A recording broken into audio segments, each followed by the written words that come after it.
Jai Hind, my dear students, friends and all. Hope that you all are safe and fine.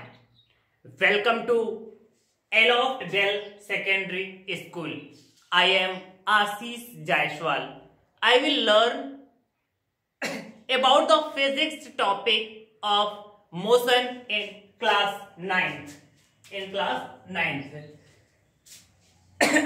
जैसा कि मैंने आपको बताया कि आज हम मोशन की टॉपिक को सीखेंगे, ठीक है। तो देखते हैं कि मोशन क्या होता है। ये क्लास 9 की क्लास है, आप ध्यान देंगे। आप लोग काफी दिन से जो है परेशान थे कि सर क्लास 9 की क्लास नहीं हो पा रही है, तो आज से हमने आपकी जो क्लासेस है वो स्टार्ट की हैं। पहला लेसन हम लेके आए हैं मोशन, और देखते हैं कि मोशन क्या होता है, ठीक है। मोशन की कोई हिंदी में आप जानते हैं क्या कहते हैं, गति कहते हैं। अभी गति को समझे कैसे होता है गति। देखिए, जैसे मान लेते हैं कि अगर कोई ऑब्जेक्ट है, इस पोजीशन पे है, पोजीशन ए पर कोई ऑब्जेक्ट है। देखिए, इन दिस केस, इस केस में वो व्यक्ति क्या है, रेस्ट पोजीशन पर है, ठीक है। लेकिन जब वह व्यक्ति, वह मैन क्या करता है, धीरे धीरे चलना स्टार्ट करता है, तो देखिए वो अपने पोजीशन को चेंज कर रहा है। साथ ही किसके रेस्पेक्ट में, टाइम के रेस्पेक्ट में। आपको पता है कि कोई भी चीज होती है वो हमेशा किसके रेस्पेक्ट में होती है, टाइम के रेस्पेक्ट में होती है, क्योंकि टाइम कभी रुकती नहीं है, ठीक है। तो ये ए क्या कर रहा है, टाइम के रेस्पेक्ट में अपनी पोजीशन को चेंज करके कहां पहुंच गया, पोजीशन बी में। तो यही क्या कहलाएगा, ऑब्जेक्ट का मोशन कहलाएगा। क्या लिखा मैंने है, when the position of an object change with time.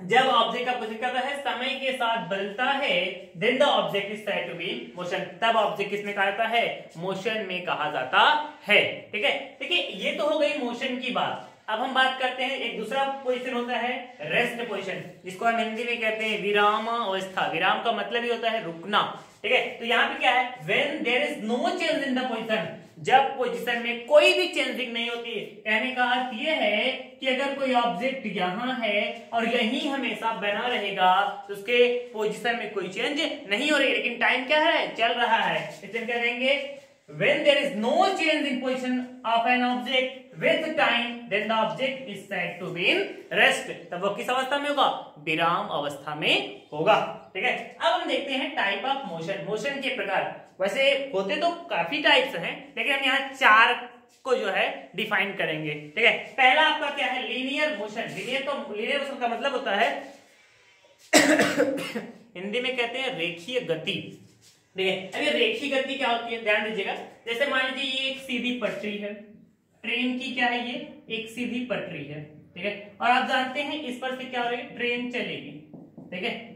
कोई अगर सीधा पाथ है, बिल्कुल सीधा पाथ है, उस पर से कोई भी ऑब्जेक्ट या कोई भी चीज वो क्या करे, रन कर रही है या मोशन कर रही है, तो हम उसे क्या कहेंगे, लीनियर मोशन कहेंगे, रेखीय गति कहेंगे। जैसे क्या है यहाँ पे, when an object moves in the same direction, moves in the same direction. देखिए भैया, अगर यहां से चलना शुरू की तो इसी डायरेक्शन में, ठीक है। ये आप जानते हैं जब ट्रेन चलेगी तो इसी डायरेक्शन में, ठीक है। Moves in the same direction in simple linear path, the motion of that object is called simple linear motion. या मैंने एग्जांपल भी दे रखा है, the motion of train in simple linear path. देखिए, आप जानते हैं ट्रेन का जो पाथ होता है वो बिल्कुल सीधा नहीं होता, कुछ इस ऐसे भी हो सकता है, ठीक है। तो ये जो पाथ होगा, ये जो आपका है, इसे हम नहीं कहेंगे लीनियर मोशन। देखिए, यहां तक तो ये लीनियर है, यहां तक क्या है, लीनियर है, लेकिन इसके बाद लीनियर नहीं है। तो बिल्कुल क्या हो, एक ही डायरेक्शन में जाए, एक ही सेम डायरेक्शन में जाए, और in the same simple linear path, तब हम उसे क्या कहेंगे,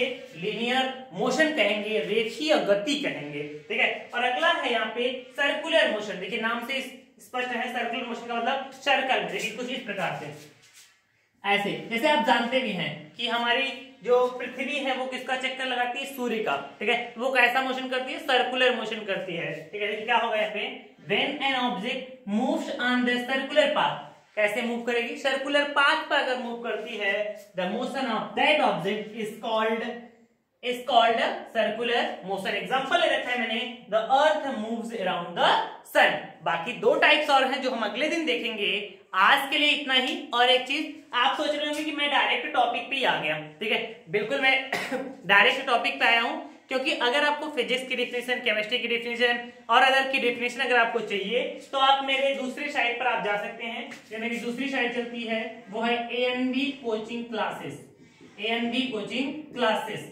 मैंने वहां पूरा जो है बताया है कि फिजिक्स के परिचय, फिजिक्स का परिचय, introduction of physics, introduction of chemistry and introduction of biology. तो आप वहां जाकर इस साइट पर आप आप यूट्यूब साइट पर जाएंगे और एएमपी कोचिंग क्लासेस डालेंगे तो वहां पे आपको हमारा जो है वीडियो सामने आएगा, तो आप हमारा लेक्चर नंबर 1 और 2 देख सकते हैं। वहां पे आपको फिजिक्स, केमिस्ट्री और अदर की डिफिनेशन बहुत ही अच्छे तरीके से आपको बताया गया है। तो हम पहले जो है मोशन स्टार्ट किए हैं, प्रॉपर आपको क्लास मिलती रहेगी, पढ़ते रहिए और अच्छे तरीके से नोट्स भी क्लियर करते रहिए।